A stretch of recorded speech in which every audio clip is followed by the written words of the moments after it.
आज का डिबेट दिल्ली पर घमासान। गौरव भाटिया और प्रियंका कनकर दोनों प्रवक्ता में गजब बहस हुआ। पूरा वीडियो जरूर देखें, मजा आने वाला है। बैगन चलो भाई आइए देखते हैं, मजा आएगा। सबसे पहले गौरव भाटिया जी, आप ही के साथ शुरुआत करते हैं। पुजारियों को 18,000 देने का ऐलान किया आम आदमी पार्टी ने। वो पुजारियों को लेकर आए तो आप वीर सावरकर को लेकर आ गए। आरोप यही लग रहा है कि ये हिंदुत्व, सॉफ्ट हिंदुत्व, इसी के इर्द गिर्द आप लोग लड़ाई रखना चाहते हैं।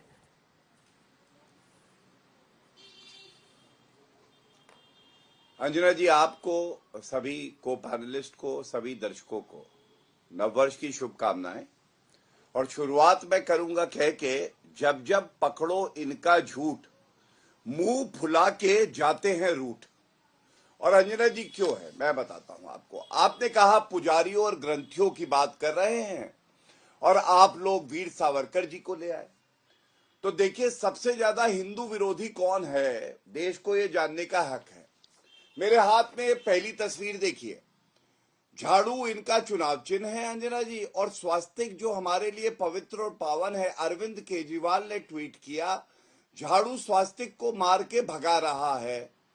और बात तो सही है। कुछ साल पहले तक हमें ये मौलाना अरविंद केजरीवाल की तस्वीर याद आती है, जालीदार टोपी लगाए हिंदुओं को गाली देते थे। इनके मंत्री थे राजेंद्र गौतम, उन्होंने भी दी थी, तब इन्होंने कुछ नहीं किया था।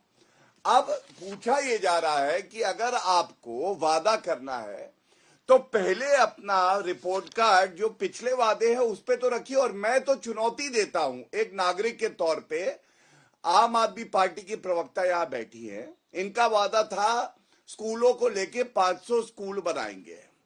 जो सच्चाई है, 16 स्कूल बंद हो गए 2015 से 20 के बीच में।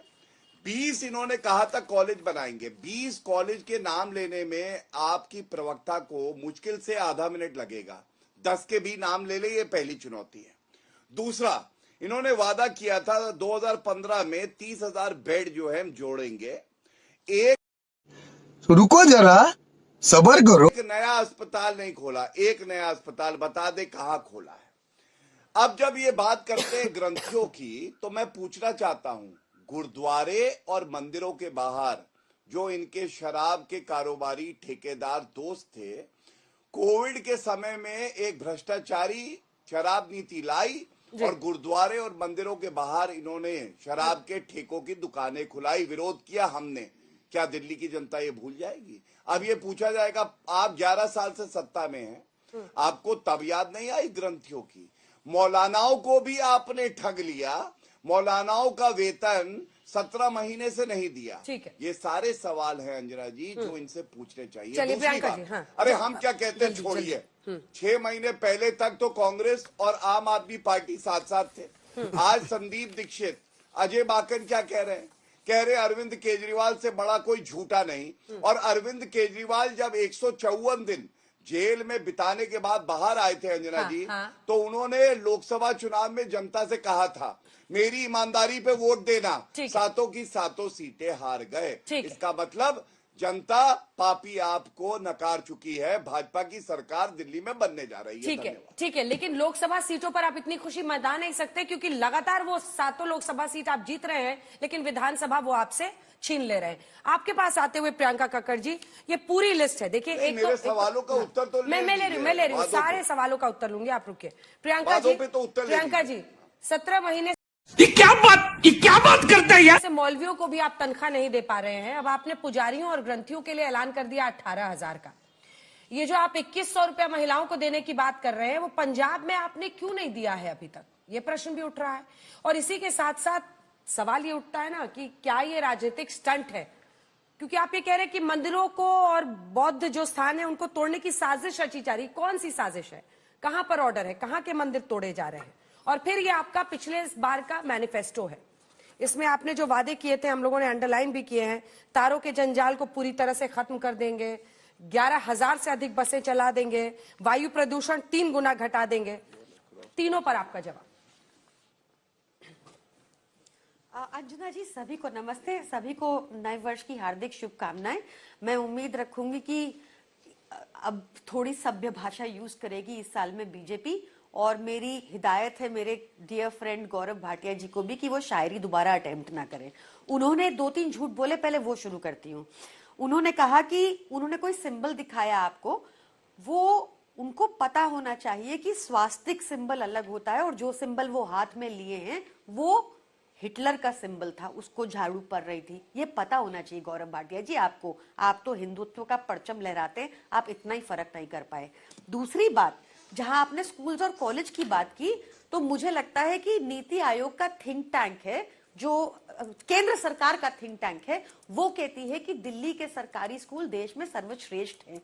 आज जो इनको लिस्ट चाहिए, मैं लिस्ट अंजना जी आपको भी साथ साथ भेज दूंगी, बात तो सही है।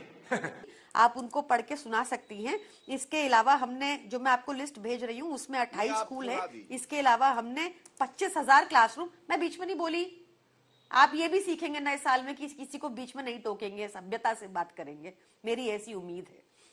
तो मैं आपको बता रही हूँ, जहां तक स्कूल की शिक्षा की बात है, ये परेशान किस लिए, देखिए ये नकली डिग्री वाले लोग हैं। इन्होंने हरियाणा में, जो बगल में है इसलिए हरियाणा का उदाहरण देती हूँ, 60,000 स्कूल बंद करवा दिए। शिक्षा का बजट लगातार इस सरकार ने घटाया है, आप चेक कर लीजिए, मुझे फैक्ट चेक कर लीजिए। न्यू एजुकेशन पॉलिसी है जो कहती है कि देश की जीडीपी का 6% शिक्षा पे खर्च होना चाहिए, पर भाजपा ने अंडर 1% किया है। दिल्ली में शिक्षा का बजट 26% है, ऐतिहासिक 26%। और हमारे स्कूलों के बारे तो इससे बड़ा प्रमाण क्या होगा कि मोदी जी ने मेलानिया ट्रंप को दिल्ली के स्कूल ही देखने भेजा था। उनको गुजरात के टेंट में ही बैठ के फोटो खिंचानी पड़ी थी और मेलानिया ट्रंप को यहां भेजना पड़ा था। जहां तक बात आती है हमारे बाकी वादों की, तो हमने, जो इन्होंने बस, आपने बस की बात की, आपने बस की बात की, तो आज दिल्ली में at this given time exact number 7700 buses है, जो आज तक की हाईएस्ट फ्लीट है, दिल्ली की हाईएस्ट फ्लीट है। इसमें हमारी कोशिश ये है कि 2025 एंड होते होते 80% चल झूठा फ्लीट को हम इलेक्ट्रिक व्हीकल, इलेक्ट्रिक ईवी कर देंगे। और इसके लिए हम पूरा अपना पॉलिसी तैयार कर चुके हैं, ग्राउंड पे काम चल रहा है। हर जगह पे आपने देखा होगा कि हम, नहीं मैंने खत्म नहीं किया गौरव भाई, सुनिए ना, नए वर्ष की नई कामना है मेरी कि आप इंटरप्ट करना छोड़ेंगे। तो इसमें हमने दिल्ली में भी जो हमने 77 बसेस, हमने खाली बसेस लाके रख नहीं दी, वो बसेस के लिए जगह जगह चार्जिंग स्टेशन बने हैं। उसका भी उद्घाटन आपने देखा होगा कितनी बार हुआ है। आज दिल्ली में हाईएस्ट नंबर है, ये प्रमाण है इस बात का। अभी रिसेंटली कल रात की रिपोर्ट है कि इस बार दिल्ली में 2015 के बाद सबसे क्लीन दिल्ली थी। भाजपा ने पार्लियामेंट में एक इकोनॉमिक सर्वे टेबल किया था, जिसमें उन्होंने कहा था कि दिल्ली में 31% प्रदूषण कम हुआ है। शिवराज सिंह चौहान जी ने 28 अक्टूबर को एक बयान देकर, जो सार्वजनिक रूप से अवेलेबल होगा, कोई भी गूगल कर लेगा, मिल जाएगा, कि पंजाब ने इस बार पराली पर बेहतरीन काम किया है। 2022 पर फॉर एग्जांपल जब हमने हम पंजाब में सरकार में आए, उस टाइम पे 71,000 प्लस फार्म फायर्स के इंसिडेंट्स थे। इस साल नवंबर में 8,404 हैं। तो इसलिए मतलब हम तो लगातार काम कर